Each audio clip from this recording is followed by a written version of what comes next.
बोलते हैं ना कि फीमेल्स लेबर पेन, तो लेबर पेन क्या है? दैट इज रैपिड कॉन्ट्रैक्शंस होते हैं किसके अंदर? कॉन्ट्रैक्शंस होते हैं किसके अंदर? यूटेरस वॉल के अंदर. We have the hormones released by the posterior pituitary. Posterior pituitary. अब we know the posterior pituitary जो है वो कितने हार्मोन्स रिलीज करता है? 2 हार्मोन.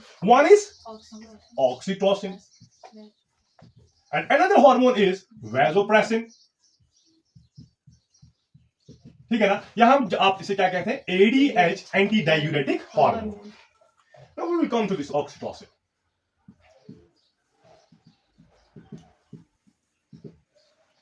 ऑक्सीटोसिन जो है it is released by hypothalamus. और फिर कहां जाए? स्टोर कहां पे होता है? It is stored in the posterior pituitary. Clear है? Posterior pituitary.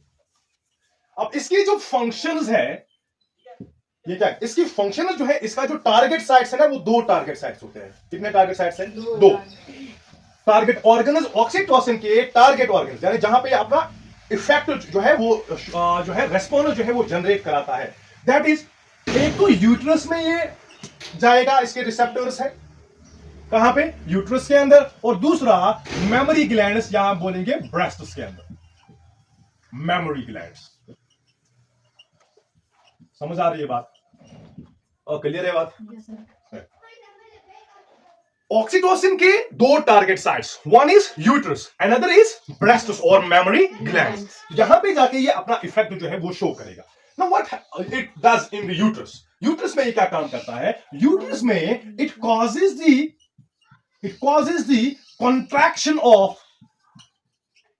contraction of uteral smooth muscles.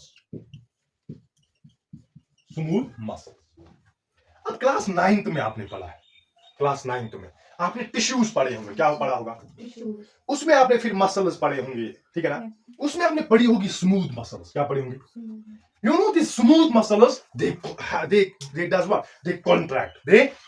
हम क्या करान? हमसे contract करान. ठीक है ना? और ये contraction जो है ना, ये contraction जो होती है, जो यहां बोलेंगे पैरासिम्पैथेटिक मूवमेंट्स जो होती है, contraction रिलैक्सेशन, ये किसी चीज को मूव करने में, किसी सब्सटेंस को मूव करने में क्या करती है? हेल्प करती है. You know, your fallopian tubes contains these smooth muscles. आप जानते हैं ना, जो fallopian tubes होते हैं, ओविडक्ट्स होते हैं, उनके अंदर भी ये स्मूथ मसल्स होती है. क्या होती है? और वो स्मूथ मसल्स फैलोपियन ट्यूब में उनका क्या फंक्शन है? मैंने बोला वो ये स्मूथ मसल्स कॉन्ट्रैक्ट होती है. क्या होती है? और ये हेल्प करती है सबस्टेंसेस को क्या करने में? मूव करने में. सबस्टेंसेस को मूव करने में, ट्रांसपोर्ट करने में. आपके ओविडक्ट्स में, फैलोपियन ट्यूब्स में, फीमेल्स के, उसमें ये क्या फंक्शन करते हैं? क्योंकि जब ओव्यूलेशन होती है, ova is release and ova is transported to the uterus through what? Through the fallopian. अब ओवा के पास, फैलोपियन ट्यूब के पास स्पर्म के जैसे उसके पास टेल नहीं है, तो मोटिलिटी, मूवमेंट की एबिलिटी नहीं होती है ओवा के पास. तो ओवा को इन फंडिबुलम से निकल के ट्रैवल करके कहां पहुंचना है? इस्मस के अंदर पहुंचना है. ये एम्प्यूला के अंदर, देन इस्मस. ठीक है? तो ये इसके पास टेल है ही नहीं, तो मूवमेंट कैसे करेगा? It is moved, it is transported through the action of the smooth muscles. Contract करा. तो ये contraction के साथ क्या जाती है? आगे जाती है. Your esophagus, it contracts and relaxes. That's called as parasympathetic movements. That's because of the smooth muscles. ठीक है ना? Your blood vessels, उनके अंदर smooth muscles. ये किसमें हेल्प करती है? Contraction है. तो यहां पे जो यूट्रस है ना, यूट्रल जो वॉल्स है, यूट्रस है, उसके अंदर भी क्या है? स्मूथ मसल्स होती है. वो क्या करेंगे? कॉन्ट्रैक्ट करेंगे. वो कॉन्ट्रैक्ट करते हैं. लेकिन जब ये ऑक्सीटोसिन रिलीज होता है, it causes the increase in contractions. आप लिखेंगे it causes the increase, it enhances the contraction of smooth muscles of uterus. समझ आ रही है बात? समझ आ गया? मगर ड्यूरिंग व्हाट? During what? अरे किस टाइम पे? ड्यूरिंग चाइल्ड बर्थ, या पार्चुरेशन भी कहते हैं. जब एक इंसान ने बच्चा जब जन्म लेना हो, जब उसकी बर्थ होने वाली होती है, उस वक्त पे होता है, आप बोलते हैं ना कि फीमेल्स लेबर पेन. तो लेबर पेन क्या है? दैट इज रैपिड कॉन्ट्रैक्शन होते हैं. किसके अंदर? कॉन्ट्रैक्शन होते हैं किसके अंदर? यूट्रस वॉल के अंदर। यूट्रस वॉल जब कॉन्ट्रैक्ट, क्योंकि हमने बोला स्मूथ मसल्स क्या करती है? कॉन्ट्रैक्ट करती है। और कॉन्ट्रैक्ट किस में हेल्प करता है? मटेरियल्स को ट्रांसपोर्ट करने में। तो इसी तरह से यूट्रस में जब कॉन्ट्रैक्शन होती है वो किसको मूव करने में हेल्प करेंगी? इस फीट्स को, इस बेबी को, ताकि वो इस यूटेराइन वॉल से, इस यूट्रस से वो क्या आ जाए? बाहर आ जाए। इस बर्थ कैनाल से वो क्या आ जाए? बाहर आ जाए। समझ है मन का? समझ आ रही बात? तो इस पेन को, कॉन्ट्रैक्शन है ना sir, it is very painful. Uterus के अंदर this contraction is very painful. It's known as क्या? Labour pen.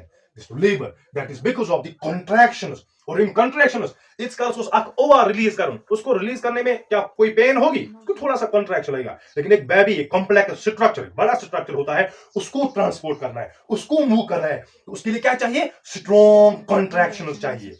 क्या चाहिए? स्ट्रॉन्ग कॉन्ट्रैक्शन चाहिए। Strong contraction and strong contractions are very painful. समझ आ रही है बात? That means this oxytocin, this help us in the contraction of smooth muscles of uterus during what? During the childbirth. Childbirth के time पे oxytocin क्या होगा? Release होगा। और जितना ये स्मूथ मसल्स कॉन्ट्रैक्ट होती जाएंगे ना, उतना हाइपोथैलेमस क्या हो जाएगा? स्टिमुलेट हो जाएगा। उतना हाइपोथैलेमस क्या हो जाएगा? स्टिमुलेट। अब स्मूथ मसल्स जितना कॉन्ट्रैक्ट करेंगी वैसे ही स्टिमुलेट कौन होगा? और हाइपोथैलेमस रिलीज क्या करेगा?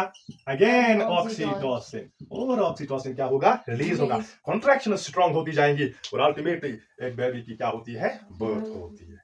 दैट मींस एक चाइल्ड बर्थ में उसमें एक ऑक्सीटोसिन का जो है बहुत अच्छा रोल होता है। समझ आ रही है बात? कैसे? Because it causes the contraction of the smooth muscles of uterus. It causes the contraction of smooth muscles of uterus. कौन सा है ये? ऑक्सीटोसिन। हार्मोन क्या है? ऑक्सीटोसिन। समझ आ रही है बात? तो ये कहां पे है इसकी function? This is in the, क्योंकि टारगेट साइड क्या है? यूट्रस। तो यहां पे ये कॉन्ट्रैक्शन कॉज करेगा। नाउ अनदर टारगेट साइड वो हमने बात की किनमें? ब्रेस्ट से। यहां बोलते हैं मेमोरी ग्लैंड्स। मेमोरी ग्लैंड्स जो है वो भी टारगेट साइड है किसका? ऑक्सीटोसिन का।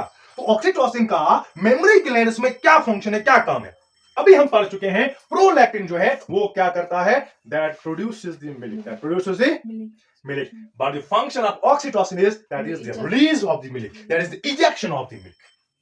That is the ejection of the milk. That means जब ये oxytocin जो है breasts में, mammary glands में ये क्या करता है? It causes the ejection of milk. It causes the ejection of milk. Milk को रिलीज करना, मिल्क को रिलीज कराने का काम कौन सा हार्मोन इसके लिए रिस्पॉन्सिबल है? ऑक्सीटोसिन। मगर ये जो ऑक्सीटोसिन है ना, ये रिलीज होता है in response to the suckling effect. In response to the suckling effect. In response to the suckling effect. यानी जब एक बच्चा इस मेमोरी ग्लैंड की, इस ब्रेस्ट की जो निपल होती है, जब उसको क्या करता है? सक करता है। क्या कर रहा है? जो सक करता है। तो उसी टाइम पे जब सकिंग इफेक्ट होता है, सकिंग इफेक्ट के रेस्पॉन्स में ऑक्सीटोसिन जो है वो क्या होता है? ज्यादा रिलीज होता है। उसकी कंसंट्रेशन जो है वो क्या होती है? इंक्रीज होती है। In response to the suckling effect. इन सब ना बच क्या कराना जो nipples, this breast, the mammary gland को क्या करता है? सक करता है। ऑक्सीटोसिन रिलीज होता है and that causes this oxytocin. It causes what? It causes the ejection of milk. तो जब ये सक करता है तो मिल्क क्या होता है? मिल्क रिलीज होता है। And this child and this baby that feeds on this milk. वो इस मिल्क पे क्या करता है? फीड करता है। समझ आ रही है बात? समझ आ रही है बात? दैट मींस ऑक्सीटोसिन की कितने टारगेट साइड्स? दो। One is uterus, another is memory glands. Uterus में it causes the birth of the child, it causes the contraction of the smooth muscles of the uterus, and in case of this breasts it causes the ejection of the milk in response to the suckling effect. In response to the suckling effect of the baby. जब वो जो है सक करता है, then only the milk will be produced. Similarly अब oxytocin है तो पोस्टीरियर हाइपोथैलेमस सीक्रेट करता है पोस्टीरियर ग्लैंड जो है, पोस्टीरियर पिट्यूटरी जो है वो इसको स्टोर करता है, देन इसको रिलीज करता है। फीमेल्स में इनका इफेक्ट जो है वो देखने को मिल रहा है। और मगर ये कुछ प्रेग्नेंट यूज मैरिड है, अनमैरिड फीमेल्स में इसका जो है इफेक्ट है कुछ क्या? Unknown, that's not known. Males में नॉट नोन। बट इसका एक चीज है, ये कहा जाता है कि जो ऑक्सीटोसिन है ना, इसका इफेक्ट ये ब्रेन को स्टिमुलेट करता है। इससे इफेक्ट जो है वो ब्रेन में देखने को मिलता है। वो कैसे? ये इनहेंस करता है। ये कहा जाता है it enhances the care taking behaviour of what? Of parents. जो पेरेंट्स होते हैं ना, जो पेरेंट्स होते हैं, they take care of their these offsprings, अपने बच्चों का ख्याल रखते हैं, अपने बच्चों से जो वो प्यार करते हैं, वो जो केयर टेकिंग, वो जो प्यार का वो बिहेवियर, वो जो love behaviour, the care taking behaviour parents को का होता है towards their towards their children, towards their offsprings, that is because of what? Oxytocin.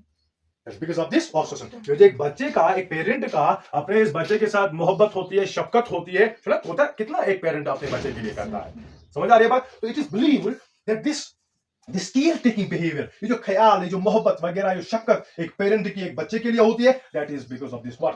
Oxytocin. That's because of this oxytocin. That is why it's called as love hormone. समझा उनका? तो इसको हम क्या बोलते हैं? Love hormone. Because it enhances the care taking behavior.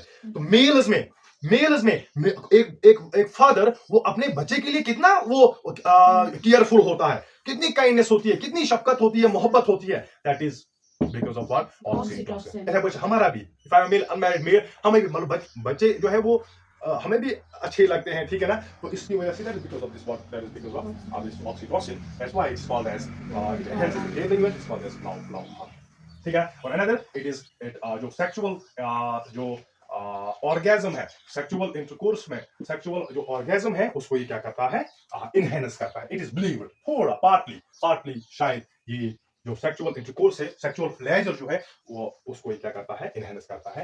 And this is the oxytocin released by the hypothalamus, stored in the pituitary gland, and then जो target sites हैं, that is uterus and mammary glands.